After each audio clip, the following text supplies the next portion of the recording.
Welcome, everybody. We got another edition of the Detroit City Sportscast. I am Adam Hernandez. With me, Garrett Comatz. Garrett, how are you doing today on another Lions victory Sunday?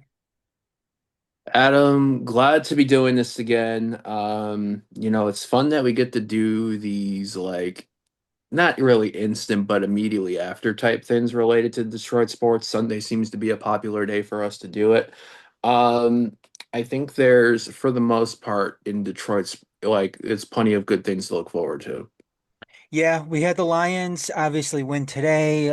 We had the Tigers lose today, but they clinched a playoff spot yesterday, which we'll get into a little bit later on in today's show. We're going to be getting to obviously the Lions to start off the show. We'll get into some Tigers, and we'll also touch on some Detroit City stuff um, at the end. But Garrett, Lions, big victory today, 34 to 10 over the Cleveland Browns. It wasn't a perfect game today. I don't think they played as well as they did against the Ravens on Monday night. But nonetheless, this is a Lions team who are now 3-1, beat up on a Browns team, put up 34 points on a Browns team who has a really, really good defense, arguably one of the best defense in, the entire NFL. And they put up 34 points on them. And this is what, the third consecutive game that the Lions have put up 34 plus on their Yeah. opponent. Jared Goff, two TD passes to Amon-Ra St. Brown.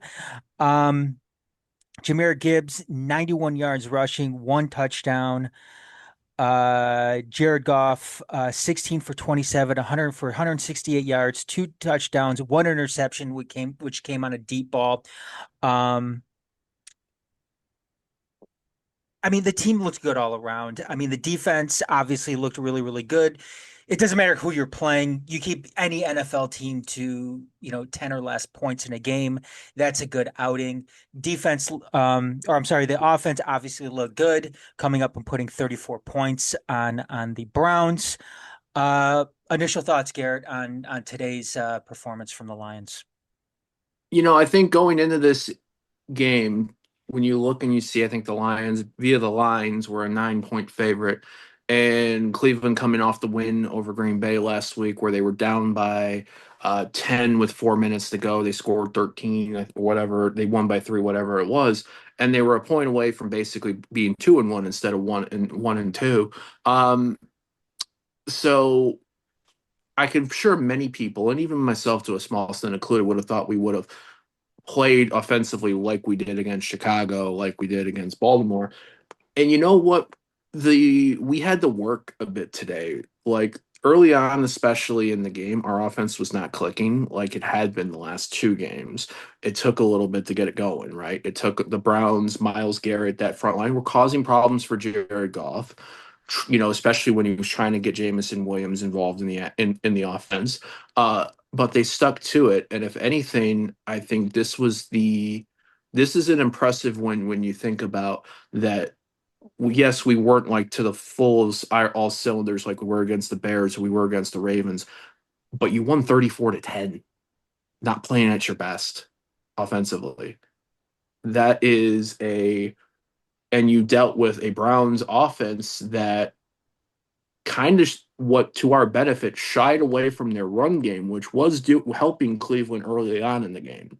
They Mhm. kind of shifted to that a little bit away from that. They started to throw him over Joe Flacco, and that's where you saw the defense really come in, cause some pressure. 3 sacks today. Aiden Hutchinson really getting involved well.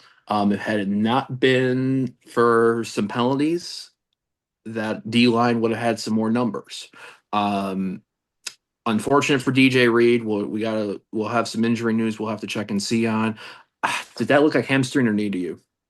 They're right now they're saying hamstring, which So is good news. I mean, I mean, obviously, whenever you see a guy getting carted off the field with any type of lower body injury, you immediately think knee, and it's going to be a season-ending injury, whether it's an ACL or MCL or whatever. But right now they're saying hamstring. You kind of see in the replay too. Reed grab his hamstring. yeah, Um, So yeah, there's some other injury news too we can get to in just a short time here. Uh, but yeah, I mean, Garrett, what's so great about this particular team right now, and it's just how many different ways they can beat you. Yeah. First, I mean, offensive line played incredible today. Didn't give up any sacks on Jared Goff, kept him upright, and that's been really one of the aspects that has, led to this incarnation of this Detroit Lions team to be so good and for, the past, few seasons now. Is being able to keep Jared Goff upright, being able to keep him healthy. Um, because we've seen, across the NFL, teams unable to keep their team or their quarterback healthy, which, ironically enough, we're going to be seeing one of those teams next weekend in the Cincinnati Bengals Yeah. um who Joe Burrow is down and out for a good chunk of this season, and he won't be playing next week, which serves as a big advantage for Detroit. But you've got that aspect with the offensive line and their ability to protect Jared Goff. But uh, also, you look around this offense too. When one guy isn't having their game, you have another guy there to immediately pick them up. You look at the running backs. David Montgomery had an amazing game last week, or last Monday night against the Baltimore Ravens. Quiet tonight, Jahmyr Gibbs picks up the slack. Uh, Jameson Williams looked out of sorts today with Jared Goff. There was a couple of drops. It just didn't seem like they were connecting all that great today, which is fine. I mean, you're going to have those games. Right. And when you have, and when you're a lot of other teams out there, when something like that happens, uh, it ends up being a close game. You could have a team, you could end up losing a game because of it. Well, in the Lions' sense, you had Amon Ra's, step up today. And not to say that Amon Ra's, a ghost out there, doesn't, come out and, give it 100%. But he came out and had a two touchdown game to kind of pick up his teammate and, help the Lions, despite not having their best game, still put up 34 points. Khalif Raymond And too, yeah, that punt return, who didn't the even punt. have to turn second gear. Yeah, Khalif Raymond with the punt return, and it's just incredible just how many different ways this Lions team can beat you, and that's what makes them so tough. And it's another reason why you just kind of sat there and you wondered why this team was um kind of getting looked over in the offseason, and all the and I get it, they lost two um, coordinators this offseason, Aaron Glenn and Ben Johnson. But still, I mean, you look all around. This is a team that is perfectly compiled with both young talent and veterans, and they showed again what they're capable of today. And again too, like you mentioned, this is a Cleveland Browns team that is coming off a emotional win against the Packers last weekend, and the Lions were able to overcome that and win the game. So 86 points scored at home in the first two home games of the season. So you're making home Ford Field and home field like literally a den. Um, I think when you also look into the fact that the win over Baltimore, the win in Baltimore, I think back to what we talked about like what 3 weeks ago when we were terrified of this matchup going in, like when you think about 6 days prior. And you and I both picked them to lose. I think. I know I yeah, picked them well, to yeah, lose. You picked them to lose. Yeah, yeah, I picked them to lose. I said I was going to be a blowout from 2 years ago, but that game is still in your head mind. sure. We are 0-4 going into Baltimore, and the fact that that might have been, you're coming off maybe one of the more impressive Lions regular season wins in our life in recent memory. maybe up there with me as much as beating Kansas City to start the 2023 season. As far as road wins against the level of opponent, circumstances, everything provided now. You beat the Browns, which means you don't have that slip up that we've often seen after such a big moment. While not perfect, enough shutdown where it's like, all right, you're not getting this. Um, Great sign, and again, that's the sign of the defense done right there. Though I would like to see the penalties get trimmed down. Some of the penalties today, I think, in a more magnified situation could potentially cost us down the line. There's a learning moment, I think, right there that you can go back into the film and get ready when you prep for Cincinnati next week. And Cincinnati, Kansas City, and then Tampa. We got 3 games going into the bye week, and each of them,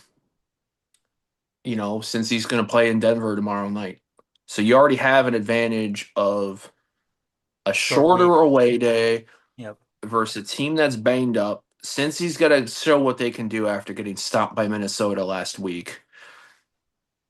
And And then Minnesota comes around and loses to the Steelers today in Ireland. So, yeah, um, so and then you play Kansas City, who yes, they're beating Baltimore right now, but they're gonna if they hold against Baltimore, they're gonna be 2-2. Kind of banged up. I think Xavier Worthy came back today for them. I know they've been banged, but they were struggling to be inconsistent there. But you might be getting them at a right time on the 12th.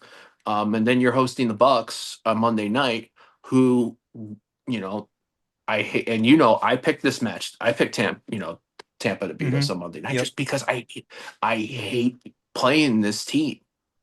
They're like not flashy, but they believe in themselves so much, and we've seen it in the first 3 games. Even today, Baker Mayfield had basically 1.5 arms because of his shoulder, and yet they put themselves in a bit of a hole against the Eagles, and they almost came back. So I think you go 2-1 or 3-0 in these remaining 3 games to go into the bye. I think that shuts up a lot of the people that had us ninth in polls, this and there.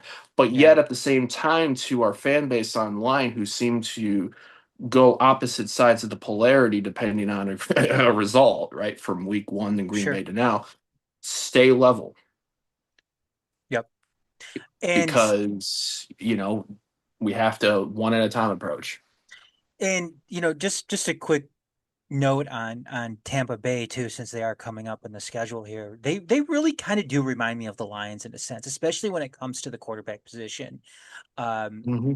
kind of getting a cast off in Baker Mayfield and really resurrecting his career. I mean, you could see a lot of parallels when it comes to Baker Mayfield and Jared Goff from that standpoint, and kind of finding success, finding a place again. Yeah, Um, in the NFL with a new team and being very, very effective at doing it because Tampa especially Bay when you is look at who's out. No Chris Godwin, no sure. Evans getting older. Yeah. Emma Eka is having a hell of a start to his NFL career. Yeah, no, I mean, don't get me wrong. I think the Lions are a better team than Tampa Bay, but but still, I mean, it's actually it's really cool to see that, from that standpoint, Baker Mayfield, being able to do that, find a home in Tampa Bay and, continue to find a place in the NFL, and being, successful at doing it too. I mean, he's not in the league as a backup. He's not in the league as a third stringer on some, practice squad or anything like that. He's in Tampa Bay and winning football games for him, aside from today, obviously. But obviously there are some concerns though when it comes to today's game.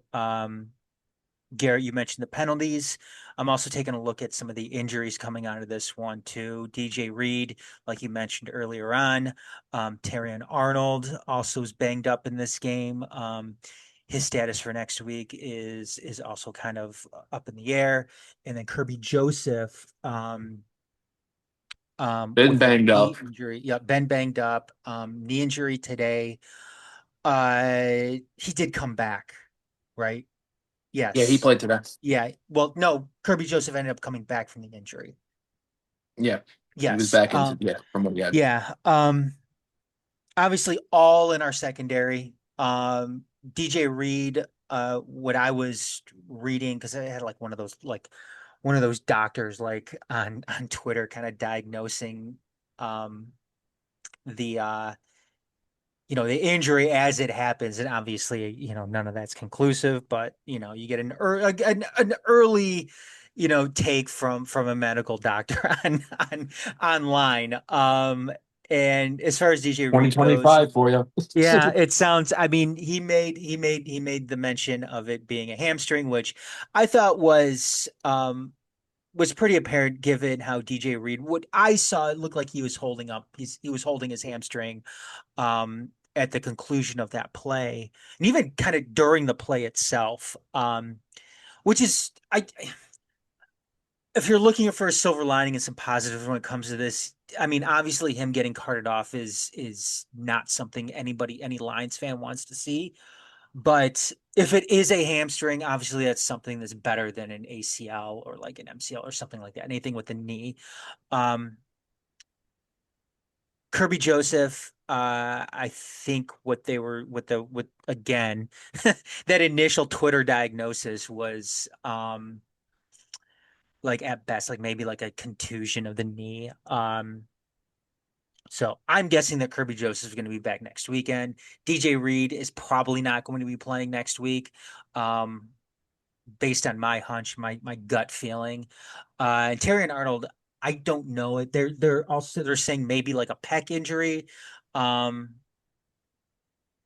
Maybe something similar to what Marcus Davenport suffered, which, if that's the case, Terry and Arnold could be seeing the IR, in which case he would be missing a minimum of 4 games. Who Right. knows, though? I mean, we're going to find out more tomorrow. With that, even though Terry and Arnold hasn't had a good start to the season, you still don't want to see him go down, especially given the injuries that we already have to this secondary. Remember, Ennis Rakestraw is out for the season. So that's one injury. That's one guy who isn't coming back this year. Um, and you So who would immediately be your lead one right now? Would that be Amik Robinson you going would into have to, Sunday? yeah, yeah. You would have to believe that that would be the case.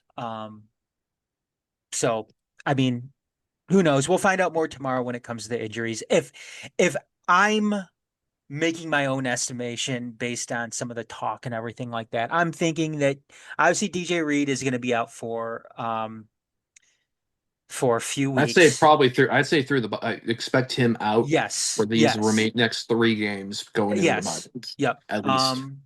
I think Kirby Joseph probably plays next week, and um, I'm guessing Terry and Arnold is going to be questionable. I wouldn't be surprised if he was out though against Cincinnati, which who knows? Burrow isn't playing. Maybe that's a week that you try to give him a day off. I'm not saying that the Lions are going to be overlooking the Bengals or anybody should be overlooking the Bengals, especially considering it's a road matchup. But This might be a good opportunity to this case for the defense to use the increasing presence of the front four and the linebackers to just overload and pressure whoever's in, get your sacks, get your pressure like quick decisions to make up for your lack of maybe potential lack of secondary options going into that game. Because even with Marcus Davenport out, El Khadim Muhammad on Monday, Trevor Nowaski these last couple games, um, Derek Barnes, you're seeing guys step up right yeah, now. yes, And that's massive, especially for these next few games that you have. yeah. And I mean, this is yeah. I mean, Calvin Shepard's going to have his work cut out for him once again. Put together another nice game plan today, and and this is the challenges that Aaron Glenn saw last year, Calvin Shepard this year, trying to manage some of these injuries on the defense. And yeah, you just hope it doesn't become too much of an issue again, because I know a lot of Lions fans out there are probably having these horrible flashbacks to last season and all the hits that they took on both sides of the ball, really, when it came to injuries. So Yeah. All right. We're ready to cover the other iteration of Detroit Jungle Cats, Animal Cats, Animal yeah. Teams. Um Detroit Tigers. It's hard to think that we're already done with this regular season as of a little bit ago. Um, you know, Twitter, Twitter, Detroit Tigers social media has not been probably the best place in the world for deserved reasons or everything like that. We're not going to talk about too much about this end of this season this last month had to get to where we're at, to what we're looking forward to. There will be an end of season recap whenever we're done.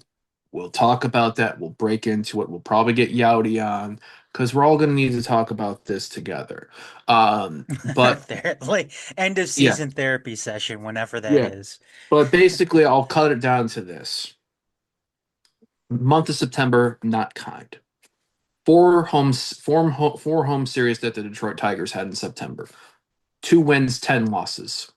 The last home win of the regular season happened on September 6th when I was because I'm getting my best man in a wedding 2 weekends from now, and we all went to the Tigers game that night for celebrations for the festivities. Yeah, I didn't expect it to be at the last win at Comerica Park, home win of the regular season, but then we lost our remaining 7 home games.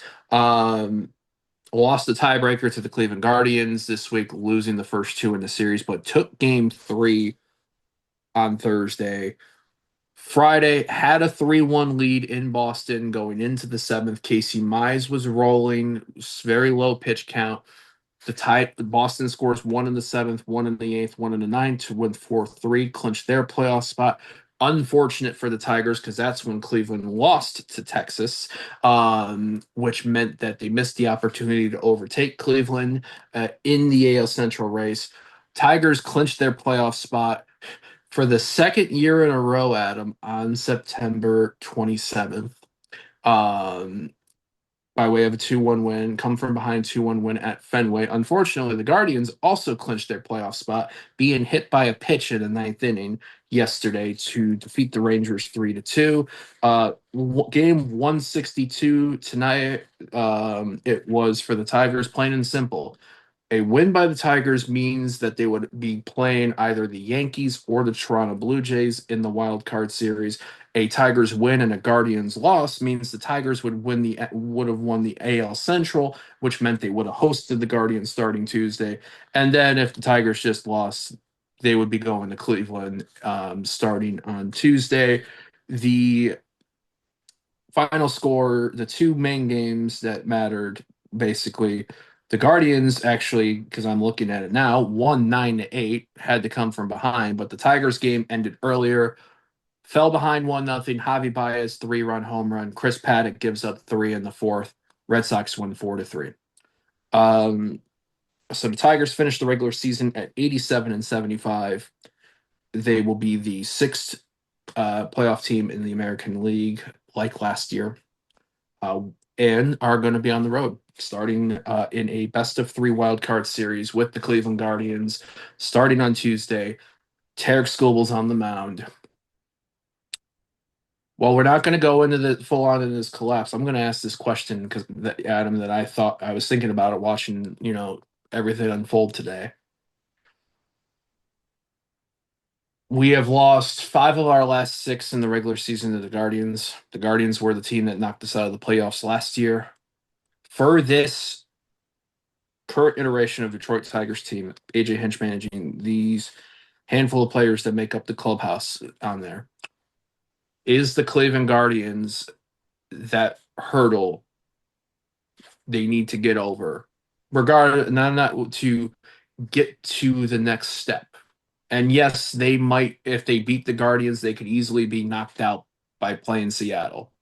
But how important is getting past Cleveland for the psyche of this team, whether just this season or moving forward? I think AJ Hinch, I'm going to paraphrase something he said, about, being a dangerous team in October. And for the Tigers, if they're able to get by the Guardians, and honestly, I don't think they will. Um, I think this team is too shook, I think there's too many, Self-inflicting. Yes, I think there's too many issues with this team right now, both, mentally and perhaps even talent wise, that I don't think they have it in them to get past the Guardians in the wild card round. And I hate saying that, but I mean, are they a hurdle?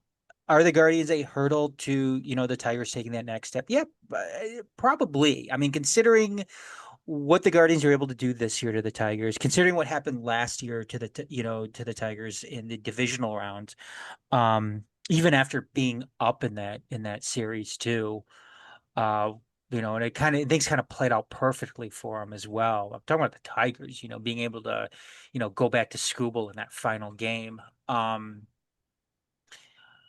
It sucked. It sucked having to see that. And it sucked to see what happened this year as well. I mean, but I don't think the Tigers are gonna make it past the first round. I don't think they're gonna make it past the wild card round. Never say never though, especially when you have Scooball going in a best of five series. I'm Right. sorry, best of three series. Um, so who knows? I mean, a couple of weird things, and this came from Cody Stavenhagen. And this came a couple of days ago, so they're not completely accurate anymore. But it gives a good glimpse to just how much of an oddball team the Tigers were this season. They were 60 and 15 when they scored 5+ runs, and they were 25 and 58 when they scored four or fewer runs. Um, and this is Cody said, this is what Cody was saying. Despite all their bullpen issues, they are 69 and 5 when leading after six innings. So I mean, I I mean, And it's just two of those losses have happened recently. Boston yeah. on Friday and at Hmm. home to Atlanta last Saturday. Yeah. Yeah. Uh, and that's the division right there. That's the Yeah. division right there. And it came down to those two teams. And I think like another thing as well, like just again, just the oddity of this season. I want to say like the Indi or not, I was almost calling them the Indians. God, that's so bad. The Guardians are have like one of the lowest team averages to make the postseason since like the early like 20th century. Um, Negative run differential too, I believe. yeah, like it's so I'm looking crazy this to up. think of that, that's how things have shaped up this year. So, I mean, if the Minus type, six run differential. yeah, and again, 115 runs less than the Tigers. yeah, if Cleveland aren't world beaters, obviously. This is a team, Cleveland is a team up for the picking when it comes to the postseason. Would I be shocked if the Tigers go in and beat Cleveland in the wild card round? No, I would not. I just don't think it's going to happen. I'm not going to be shocked if it does. I just don't think it's going to happen. However, if the Tigers are able to go out and beat Cleveland in a three-game series, I think all bets are off after that. Because Yeah. if Detroit is able to do that on the road against Cleveland, against a divisional rival who, like you said, Garrett, is potentially that hurdle for them taking that next step, then, like I said, all bets are off. I think they can go Yeah. out and they can beat anybody. And they've already proved that they can do that this season. They've already proved that they can go out and beat just about anybody this year. And that's why I had such a problem too with fans. And I know I'm going back to social media and the toxicity that comes with that. That's why I had such a problem with fans, getting on this team celebrating at the end, popping the champagne after giving up that big lead in the division and, having to grind it out here and clinch a playoff spot on the second to last game of the season after everything that they did, earlier on. And that's exactly the point too. A lot of these fans want to totally discredit and throw away what this team was able to do the first half of the year. All of those games counted. Last I checked, all of Yeah. those games counted and contributed to this team clinching a playoff spot. You can't, The I sweep over mean, the Astros in particular. Otherwise, we'd ex- be on the abs- outside looking in. absolutely, absolutely. All those games still counted. They still counted, and the Tigers absolutely 100% earned a playoff spot this year. You want to know And I got some fucked up stats for you go because ahead. I love a good fucked up stat time. Carried it over from my Hampshire Frankfurt podcast duties. We, whether in our own conversations or if you look at the narrative that's posted online or in our prior podcasts, offensive output for this Tigers team. Hmm. Top five American League team in runs scored were the Detroit Tigers. Cleveland Guardians had the fewest runs scored by any team in the American League. Wow. Four Wow. runs less than the 102 lost Chicago White Sox. Wow. That is, So, but this team is inconsistent. oh, This team absolutely. gets into mental confidence battles. And part of it is, and I think Cleveland lately is that thing. So this is what I'm telling you is take game one. Take game one.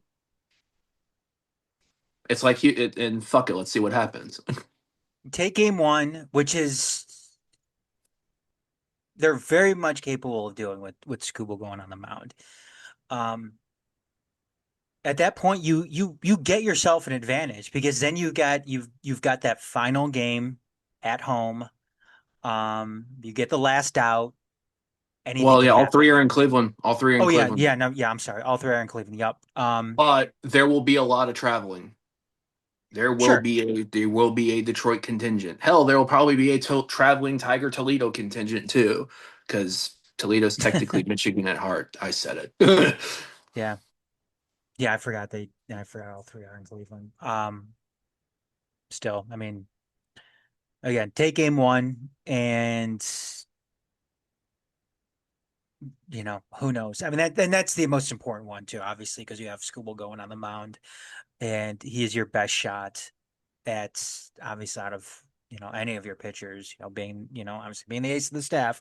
All of this is, I'm throwing out obvious stuff here. So, um, but yeah, this team has been incredibly streaky, and we were talking about it the other day, Garrett, on just how streaky they were approaching the All-Star break and after the All-Star break from a losing standpoint.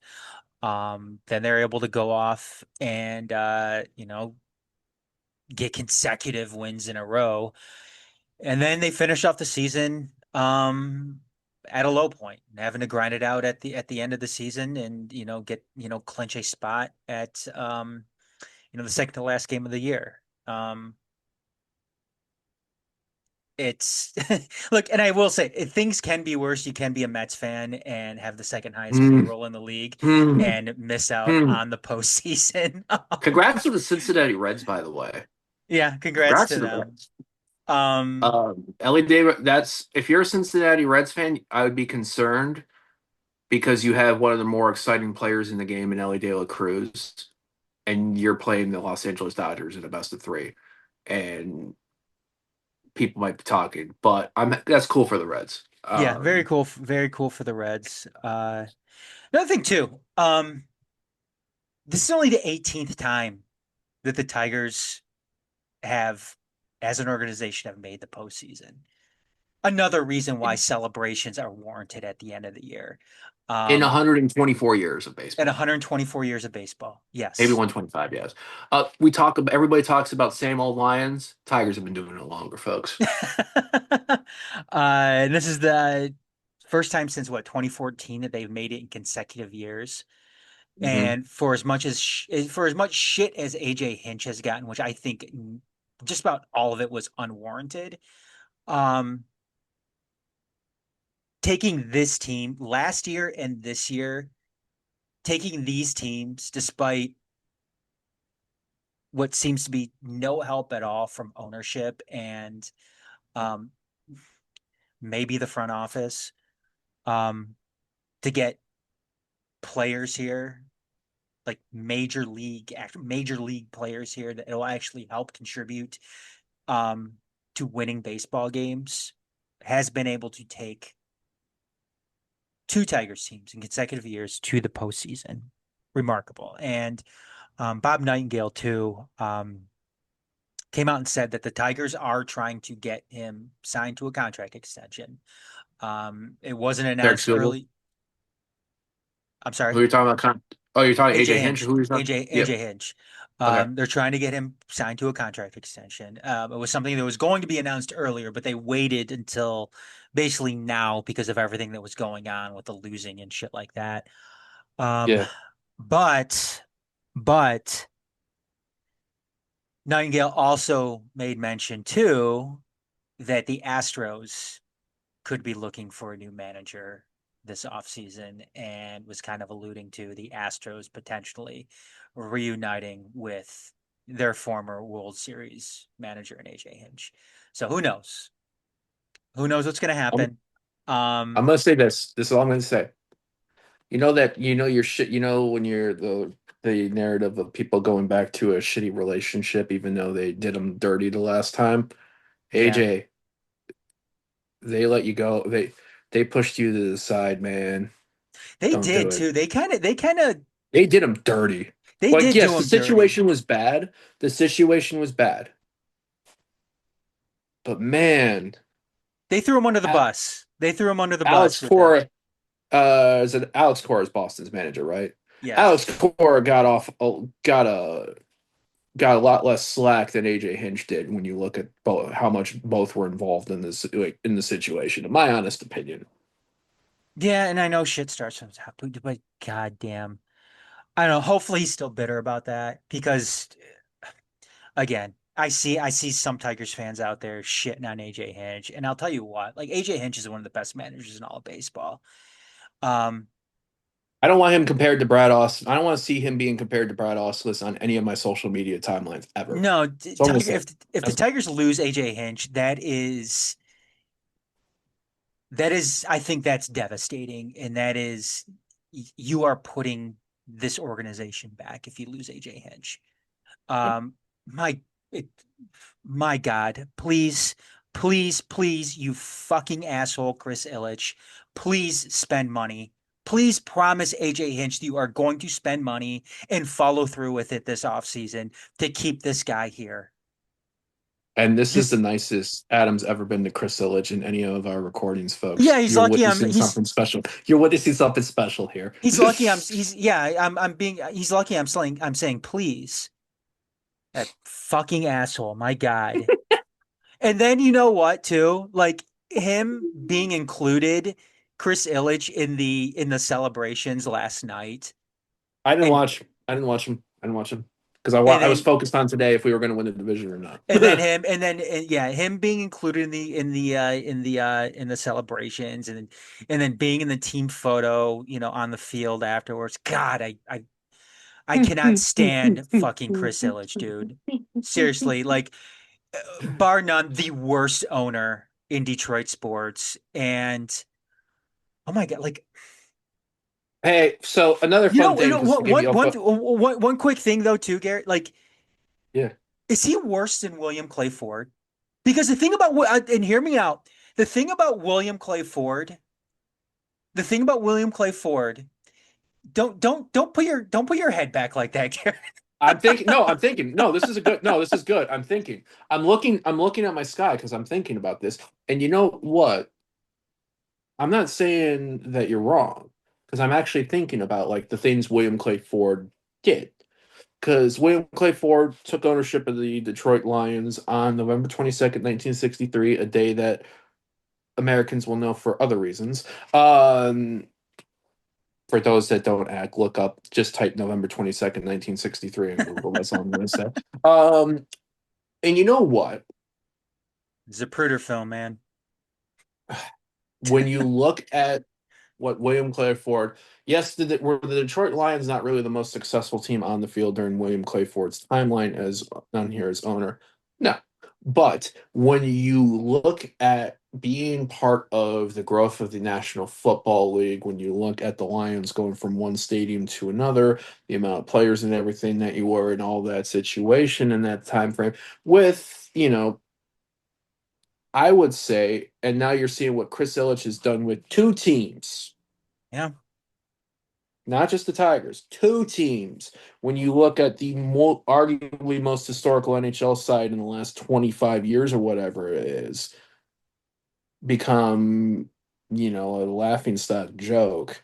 Yeah, no, I mean, he's up there for the races. He's up there for the races. Hey, and I was going to say this. You think we're talking about, you can confirm this.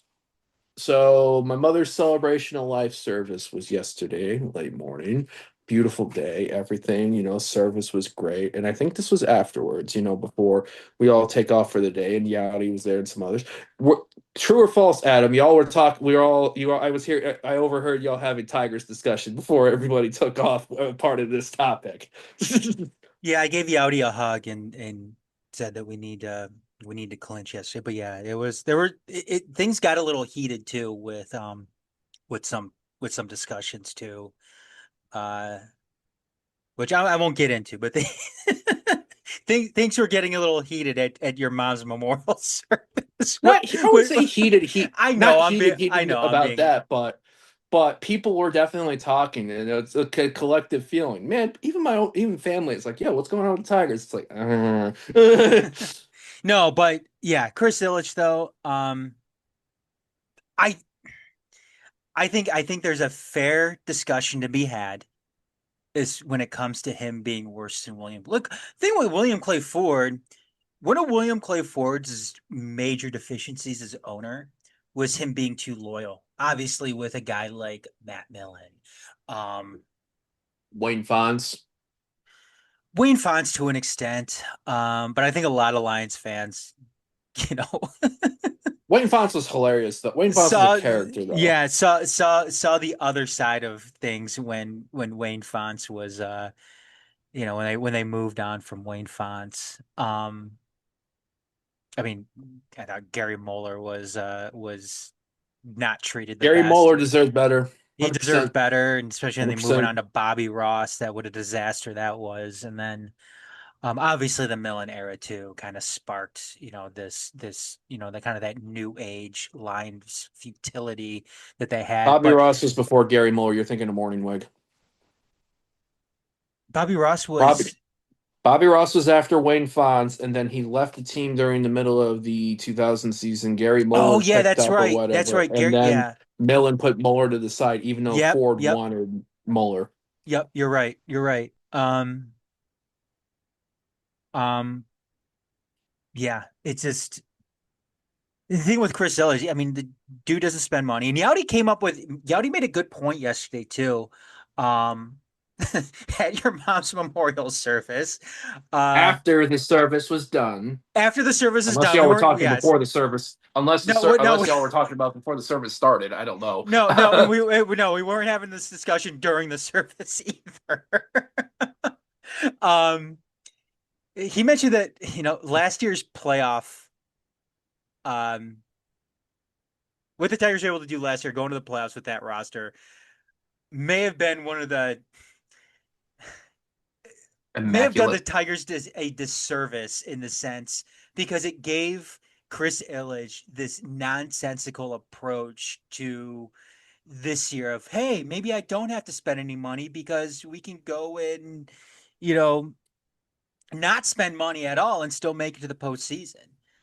Um, Yep. but yeah, I mean, Chris Ilitch is what, a top 10 owner in all of baseball when it comes to wealth. And I think they have a bottom 15 um payroll in Major There's League a Baseball. thing. There's a thing that if we ever do a general baseball podcast discussion episode, there is a problem in Major League Baseball that I have, and Chris Ilitch is one of these owners that does it. I can't There are stand him. owners that there are owners that do a lot worse because Major League Baseball, if I'm not mistaken, does not have a salary, a floor, i.e., a minimum that they have to meet for Nope. payroll. And they So, absolutely need to do that too, because there's teams out there that are just and there's generational players on some of these teams. Paul Skeens with the Pittsburgh sure. Pirates, Yep. the Athletics. Give me some others. Hell, maybe even the Rockies to an extent. The fact that the Rockies got as much attendance that they did this year, despite being one of weren't as bad as last year's White Sox teams. White Sox are also sort of guilty of this to an extent too. But you got some of these players being wasted on owners that are not putting money back into the teams to then give their fans a reason to make sacrifices to go to these games, especially in a world of increased ticketing costs. Hmm. That's my little piece on that. Absolutely. So No, 100%, dude. That's a good point. Very, very good point too. Um, so see. I think so I'm going to present this question, this last one, um, because we're gonna do a how you see the series going if Tarek Schoolbull leads the Tigers to a win in game one and not result. Who wins? How many games?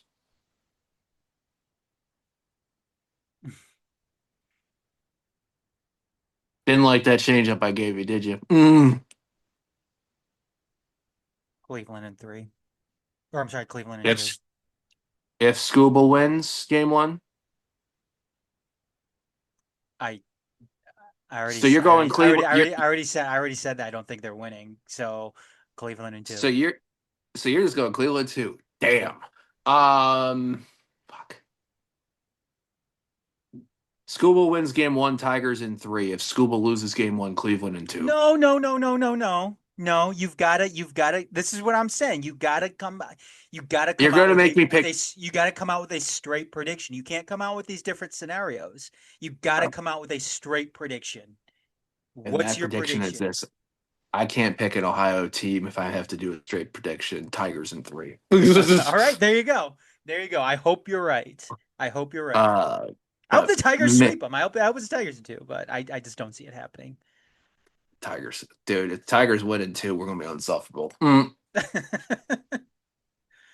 It it's gonna be like it'll be celebrations, joyous days, everything like that. I mean, we're not gonna get to the point of where Adam will do a write a mea culpa letter to Chris Ilitch, but it will, it's gonna be. I think mea culpa is the word I want to do.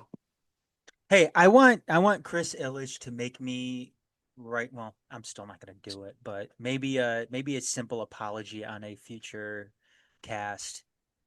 If he goes out and actually spends money this offseason and first couple orders of business, re-signing Tarek Skubal to a long-term deal and getting AJ Hinch locked down as well. Yeah.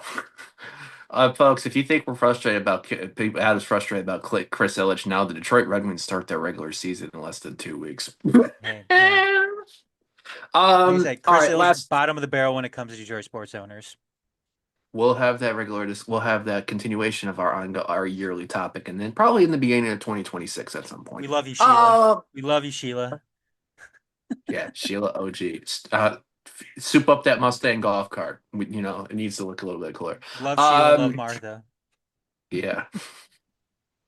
So we talked about the Lions, we talked about the Tigers. We're done talking about the Detroit Cat sports teams for now. Last brief note of business on there. We're not going to talk about the Red Wings in this edition. We're not going to talk about the Pistons or anything related onto there. Brief Detroit City FC note. We have our these will this will be talked in greater detail over the two Detroit City FC centric podcast of the Majors Detroit family.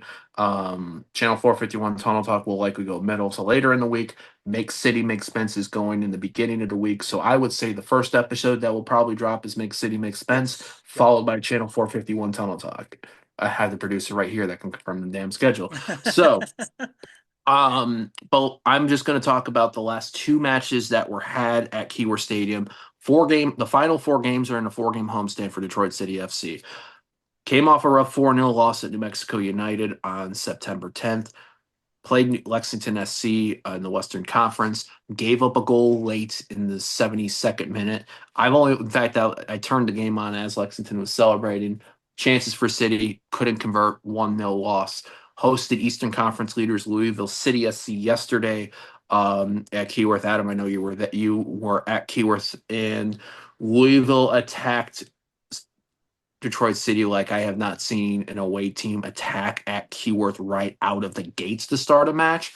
Got a goal early on, all over them the first 20 minutes. However, City got into the match, probably had some chances they should have converted from what I saw. I saw about 2/3 of the match. Louisville City does win 1-0. But another problem for Detroit City FC, similar to the Tiger situation, you got a lot of teams in this playoff race around you that are getting wins, that are getting results. Detroit City is now in seventh in the Eastern Conference, level on points with Indy 11 only because of tiebreaker, a point ahead of Rhode Island, only because Rhode Island lost late had a winning position, drew to El Paso on Friday, and then are also 6 points clear of Tampa Bay Rowdies, who are losing to Loudoun United. Nope. Tampa But Bay just tied it up.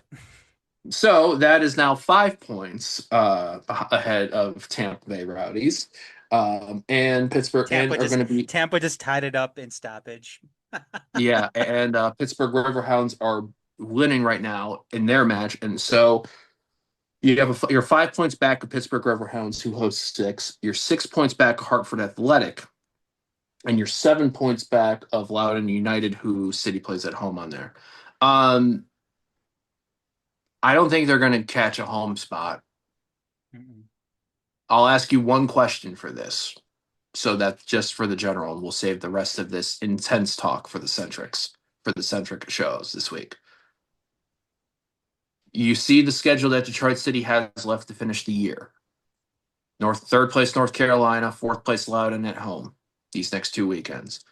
You go to second place in the East Charleston Battery on the October 18th, and then you play Tampa Bay Rowdies, who might be trying to get in for a playoff spot on the road in St. Pete on October 25th.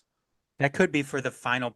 That October 25th game could be for the final playoff spot in the East. Does Detroit City FC hang on to a playoff spot, or do you not see them getting it right now as of this time on September the 28th? I think they get in. Will they be a 7 seed or an 8? Or do you maybe see them catching up to Pittsburgh for that 6th spot? They're not catching Pittsburgh. It's going to be a 7 or 8. Um, God. Mm. Try to think what the soccer version of this question is. It's not. I don't think Is it a looping chippy free kick or over the head goalie? I don't know what the hell it is. I, yeah, I guess I think they get in. I think it's probably gonna be the 8th seed Does it after come down to losing. the last day?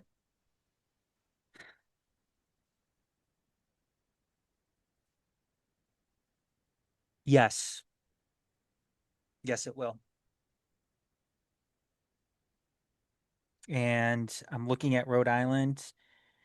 Rhode Island faces New Mexico. This is the thing right now. That final game at Keyword that final game in Tampa, um, Yeah. we may be waiting around because Rhode Island plays New Mexico at 9 that night. Are they hosting it, or are they in the desert that night? Not gonna have a 9 o'clock game in Rhode Island. They had an 8:30 game in Rhode Island last year. Um, yeah, it's in New Mexico. Not sure if we're gonna be sending Alan out to that match to cover it, but No, because Allen's been to 2 games on the yeah, Alan road. Like can't go to he any more fucking games. So, So if uh, no, because if Allen goes to see his mom in New Mexico and goes to that matchup, Rhode Island will win. I hate to say that, I love Allen, but this is the way luck has been going for him this year. if Alan goes out to Um, that game, then he's not allowed to come back. He might as well stay out in New Mexico. I mean, we kind of need him. He's our most consistent guy on Tunnel Talk. This um, I think City have the hardest schedule remaining out of between Indy, Rhode Island, and us. I think.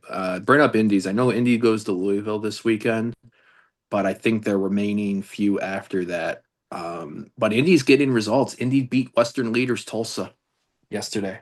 I mean, They're getting they're getting results. Indy isn't easy. They've got they got Louisville City and Pittsburgh both on the road. They come home and they play Loudon on the 18th, and then they have to travel to LA um to play Orange Orange County. County. Yeah. Yeah. I So mean, it's a toss up, I think. it's one of those situations though. If Indy gets draws and we don't get any points, that's where the tiebreaker then goes out the window because then Indy overtakes us on points. Oh yeah, and Um, I mean, City needs to get some points. I know we don't want to get too much into this, so I mean, we should probably just cut it off here pretty soon, because we got a lot of um, City podcasting coming up this week.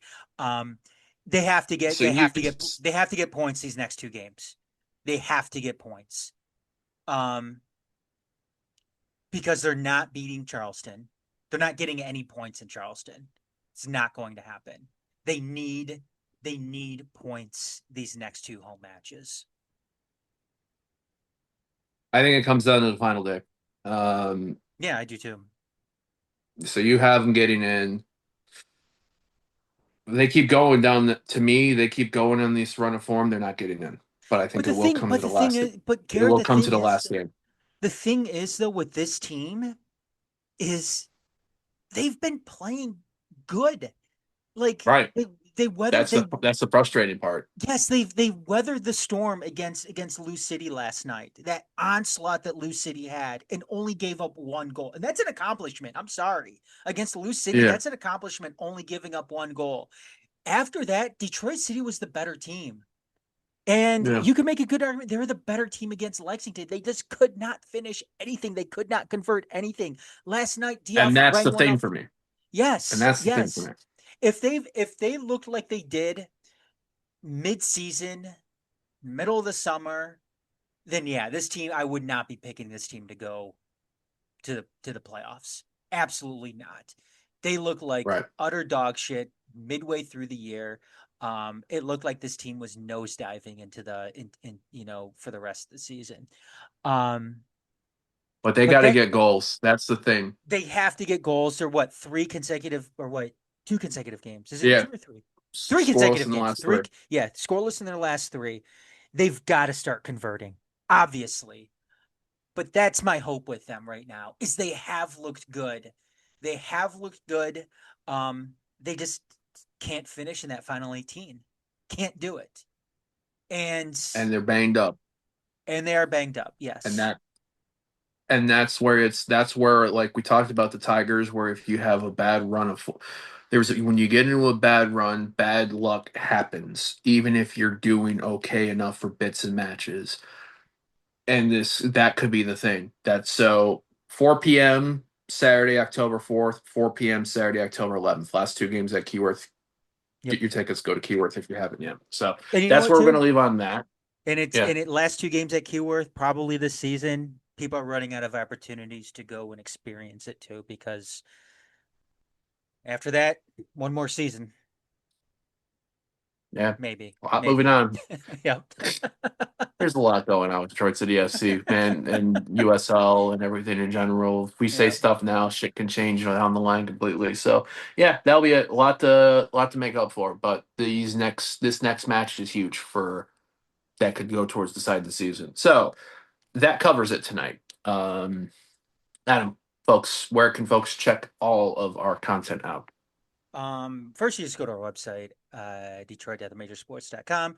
You get linked up to all of our different podcasts. You get linked up to our YouTube page, youtube.com/the majors TV. Um, Also make sure you leave a 5-star review and hit that subscribe button on any major podcasting platform. Um, Apple Podcasts, Spotify, Subscribe to us on YouTube as well. Um, Follow us on social media at TMSNX Detroit, Twitter, Facebook, Blue Sky. You can follow me at TMSNX Adam on Twitter and Blue Sky as well. You can follow me, GM Comats, Twitter, Instagram, Discord, gmcomats.bsky.social. Um, and then, yeah, like I said, you can follow also Channel 451 on YouTube, at Channel 451, 451DET on Twitter, and 451DET.bsky.social, I believe, are all the handles for that. If the Blue Sky off is off on there, blame Jaime Pedro Ventura for that one. Yeah, that's it kind of for there. So we'll be back. Like I said, look for some Detroit City centric stuff coming during the week. Look for probably a mulleting end of this week going into the weekend, maybe beginning of next week. I don't know when it's going to be recorded, but it's going to be recorded at some point. And yeah, I think that's essentially it. For Adam Hernandez, Garret Comets here. Thanks for everybody for checking out another edition on here. Catch y'all later. See ya.